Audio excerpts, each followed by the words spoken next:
Hello, have a nice day. Welcome to my YouTube channel, Kuya Ray Vlog.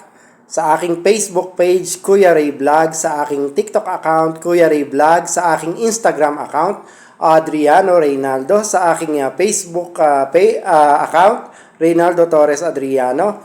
Ito po yung aking ginawang recycle ngayong araw nito. Hindi naman siya recycle dahil itong box nito ay yari na at nilagyan ko lang floral foam sa loob at nilagyan kong banana fiber.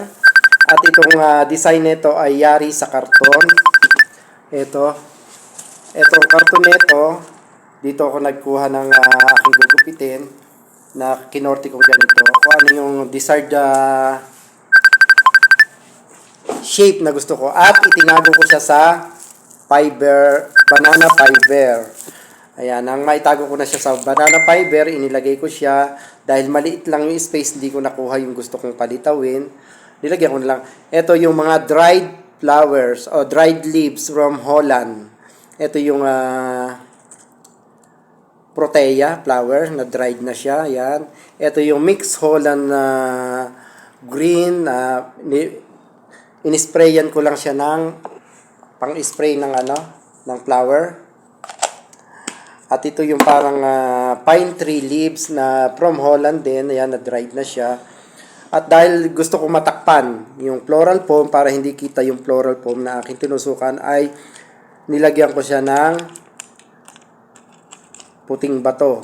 Bago ko nilagay yung puting bato, dahil ang mga puting bato, yung mga bato pag nabibili ay mabubuhangin, hugasan ko muna. At itong mga dried na yan, yung mga hindi ko tira-tira kong mga display dito na pressed flower o yung mga pressed leaves ay hindi ko tinatapon. Tulad nito na eucalyptus, hindi ko tinatapon. Pwede ko idagdag yan. At ito na nga yung karton, binalutan ko ng banana fiber. At ang pwedeng ilagay dito ay kung may regalo kang singsing o relo, maliit lang yan, or kwintas, ayusin mo. Pang-gift na siya. Sa mga Arab people, ganito ang pang-gift. Ayan, thank you guys. Ito lang nagawa ko ngayong araw nito dahil konti lang customer ko. Pag wala akong masyadong customer, nagagawa ko ng mga ready-made, handmade gift. Yung mga creation ko, yan. Hindi ko natatapon. Ito lang yung plastic na bulaklak dyan, yan.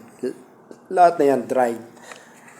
Thank you for watching at yung mga hindi pa nakasubscribe sa aking channel, pakiclick lang yung bell button at pakiclick na rin yung subscribe at makicomment na kayo at pakishare at kung ano yung ginawa nyo sa aking channel, gagawin ko rin sa inyong channel.